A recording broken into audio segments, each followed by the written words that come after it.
Hey, ladies and gentlemen, it's me again. I got this feature about Matt Walsh. He's going to speak with a specific people about the whole gender thing that's happening in society. And you know the usual thing that people say, are you really a scientist? Are you a nurse or whatever? A scientific person and you don't know what you're talking about, the sword. Just a quick question for you. We've heard in the news last week and even today that it's pro-life to vote against this bill. We've heard that suicides are prevalent, and suicide has impacted my family, so I'm sensitive when I hear something like that. I've read some of the stuff that you've done, and I was wondering, can you speak to the statistics of mental health and suicidal tendencies for the people who have gone through transition and for people who have not? In your studies, from what I've read, can you speak to that? Mr. Walsh, you're recognized. Sure. Well, the claim that doing the chemical castration drugs or surgery or hormonal intervention, the claim that this prevents suicide or has positive psychological effects down the line is utterly, totally baseless. There are no credible long-term studies that bear that out. And one of the reasons for that is that there couldn't possibly be any credible long-term studies because we've never done this to kids on this scale ever before in history. So this current, shall we say, crop of children, they are the guinea pigs. This is all experimental. We're sort of trying it out on them to see if it works. They don't stop. They don't stop. Now, they have attempted a few times to do studies, and the interesting thing is that the World Professional Association of Transgender Health, WPATH, which is a radical far-left pro-trans organization, they commissioned a study to try to prove that that hormones and puberty blockers decrease suicide rates among trans-identified youth. And even in their own study, they found that they couldn't prove it. They couldn't make that link because it's just not possible to do. The other thing I would mention too is that the number of trans-identified youth has skyrocketed in recent years. We're talking about exponential. Yep.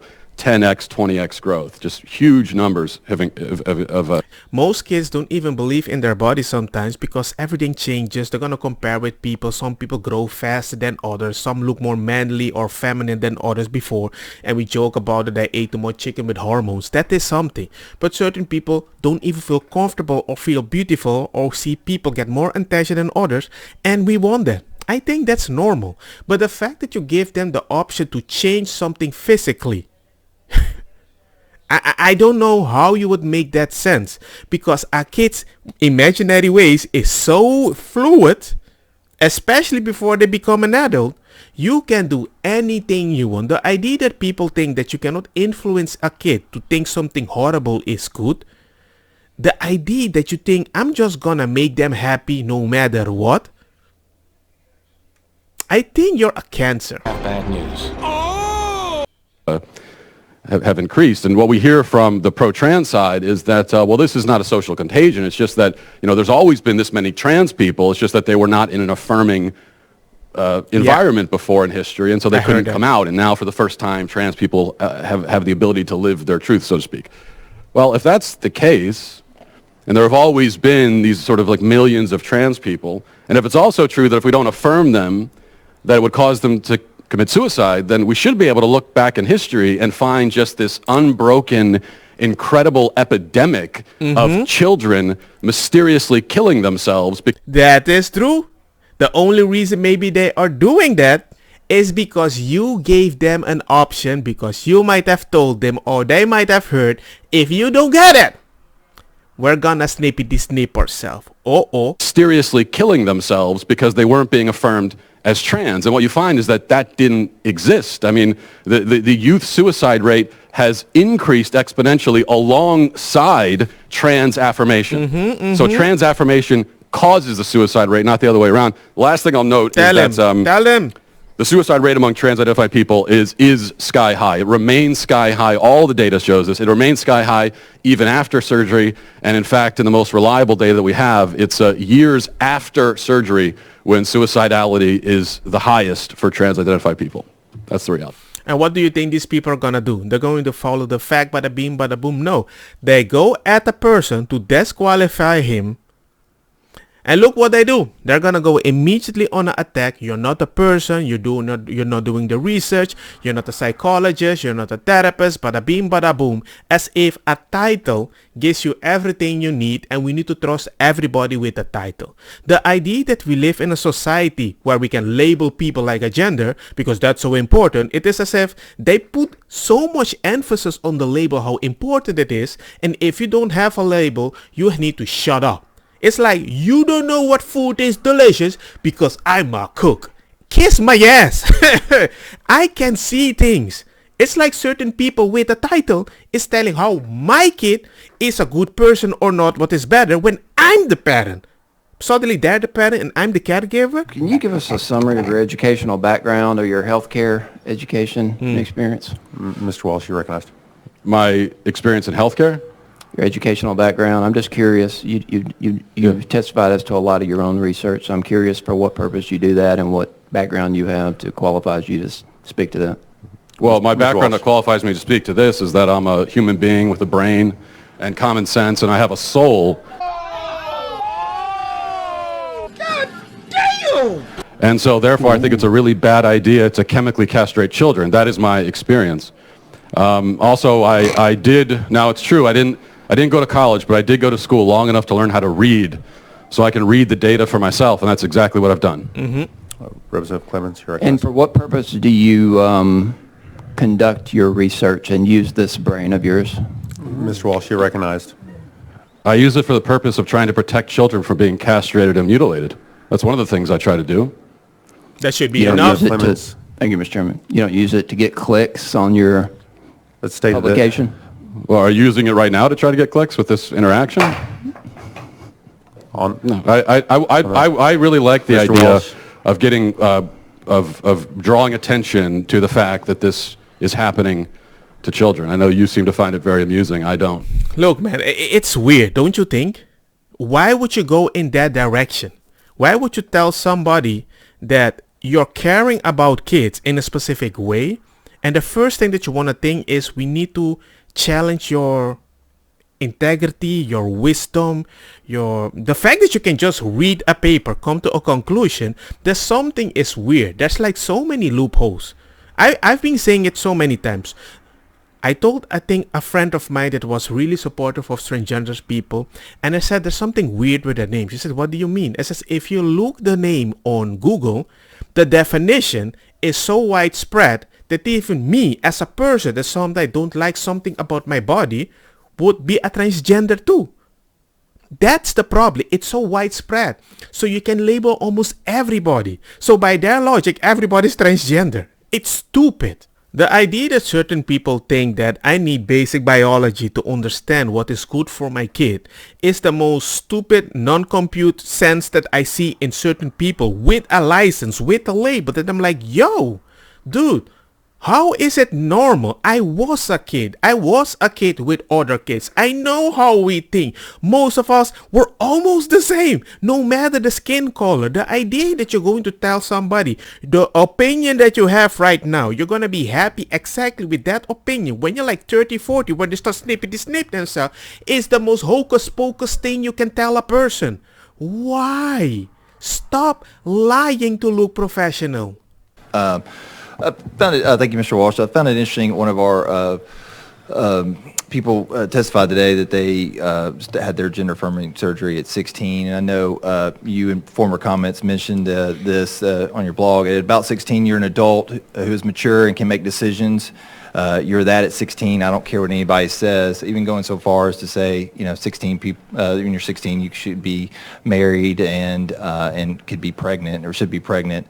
So I'm curious if 16 is an adult in your view. Why does this bill have the minor defined as 18? Mr. Yeah, well, Walsh, you're recognized. Yeah, that's a hit piece you took from Media Matters, from something when I was a radio host 13, 14 years ago, in my early 20s. It's also not an accurate reflection of what I actually said. I was talking about the fact that people tended to marry young historically, and that's all that was about. How does that relate to this That is a big dick move. subject? That is something that you have to be very careful with these people. Yes, these people. What do you mean, you people?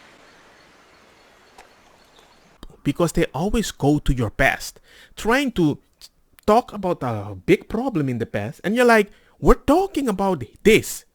Isolate this problem. Why do you need to fish for a different issue to label me as a bad person in the past to discredit what I'm saying right now? How can you go to a court to testify how you want to defend a specific thing, whatever this is, and suddenly the first thing that you want to do as a defense is shame tactic? I do not like these people. Just curious of your definition of if you feel like people are adults at 16 should. Well, people are should adults do- at 18, but actually your brain is not fully developed until you're 25. Ooh. So we should be having a conversation about whether we should even be doing these surgeries to people at 18. But certainly before 18, it's absurd. I mean, do you think that a 16-year-old can meaningfully consent to having their body parts removed? Ooh. Do you? No?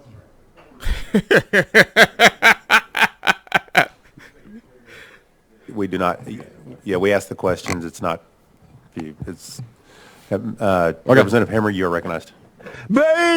Look, ladies and gentlemen, I already posted this in my community. This girl put a bunch of tattoo of J.K. Rowling Harry Potter, right? 2000 something, 12.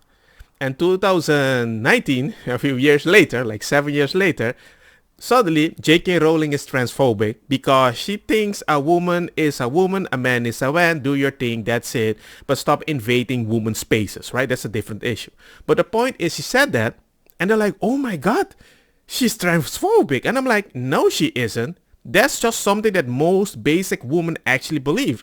By labeling like that, you believe actually everybody's transphobic. But what's funny is that person put a tattoo and I was just like, I hate J.K. Rowling. Look, I have a tattoo that I placed on my... You put it there, you dumbo. That's why I tell people be careful with the tattoos that you put because in a few years you might not like it.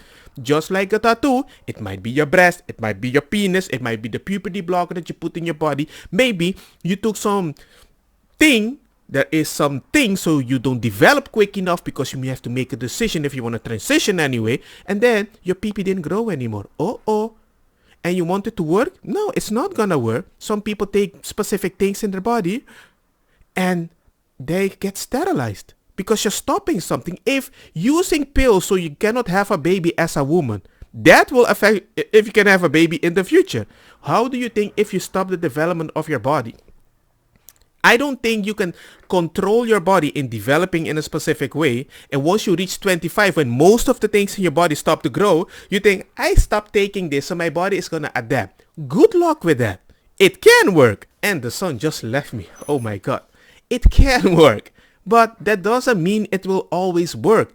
And how do I know that? I don't know, but even the researchers don't know because this is an experiment. You're a guinea pig anyway. Why these niggas keep coming back? Stay home! That's the point. I don't know, man. It's just too weird that people can use this as an experiment. And this could only happen because you identify as a transgender person, which I find kind of horrible. But hey, you can do whatever you want, Live and let live. That is what I want to preach. The only problem is I can't let you say live and let live with my baby at an age that normally he cannot even ask for a loan. He cannot even go to war. He cannot even put a tattoo. There's a bunch of things he can do, but he can do something way more permanent. That even if you forgive the person for doing that, the body cannot be returned just like a package that I received from Amazon. How does that make sense? Anyway, I think that's enough for me. Hope I didn't ruin your day again. And I wish you guys the best. Like, share, hit the bell notification, and see you guys next time. Peace.